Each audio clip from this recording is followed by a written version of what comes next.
Hi guys, welcome back to Golden Reviewer. This is the GameSir X2 Bluetooth, and thanks GameSir for sending me this for free. So basically they just asked me whether I want to do a hands-on of this gamepad, and since I happen to need a gamepad for my iPad Pro, then I just say why not. So they just sent this to me for free, and in turn I just gave a quick hands-on unboxing video of it. Take note that this video is in no way sponsored. I didn't take any money from them, so I won't be talking about any nonsense, okay? What I've shown you around the controller is basically a stretchable controller where you can put your device in, and there are your standard joysticks and buttons, and then your USB charging port here. So when you are charging the device, basically the LED light will blink.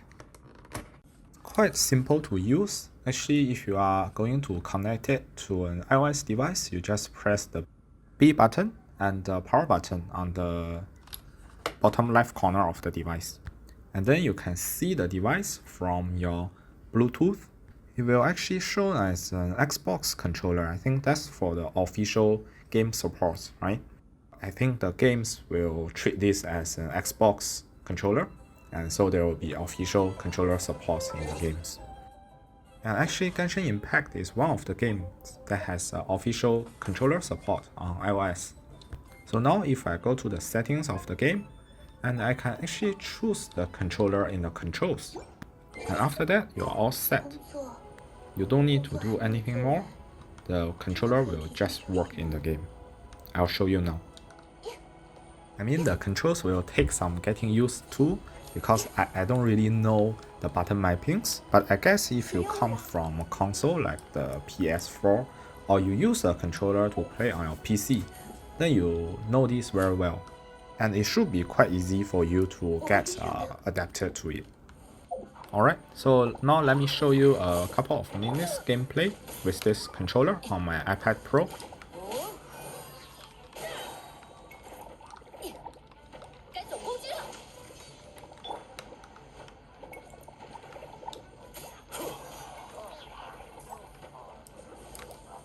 I'll say it's rather enjoyable because it's much better than playing on the big screen, right?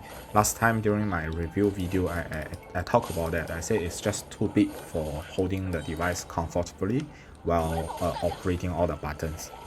So it is better with a controller, but from what I feel, if you are using a bold character, the aiming could be a little bit of issue.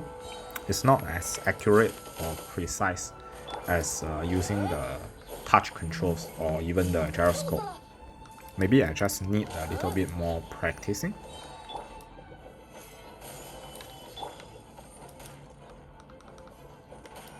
Okay, now let's try this controller on an Android device. I'll use my daily driver, which is the Galaxy Z Fold 2. So on Android, most of the games, including Genshin Impact or the PUBG Mobile I'm showing you here, does not have official controller support, at least for this controller. Okay, so you have to use this so-called customized mapping, which they call the G mode. Okay, I guess it's G stands for GameSir.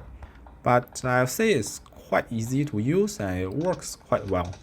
Basically, you can map your joysticks to movement, and then you can map any other buttons to the on-screen buttons.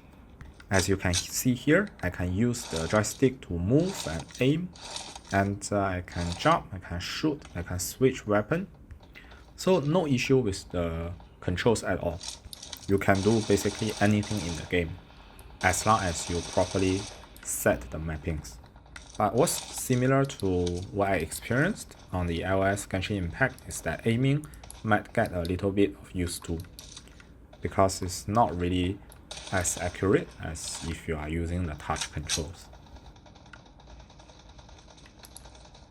Alright guys, so that's my unboxing and first impression of this GameSir X2 Bluetooth game controller. In general, my impression is rather positive. The controller feels quite well built, and all the joystick and buttons are tactile and are comfortable to use. And the form factor also works well. It can hold all my phones, but of course it can't hold the iPad Pro. but I don't have an iPad mini. I guess the iPad mini might be possible to fit in. But even if my iPad Pro does not fit in, the controller itself works quite well. I can basically just use it as a regular Xbox controller in that sense. So you don't need to actually hold a phone or clip a phone in between, right? I can also see myself maybe using this together with some screen mirroring or casting features to actually play games on my projector or my monitor. So that's the versatility of being Bluetooth and wireless.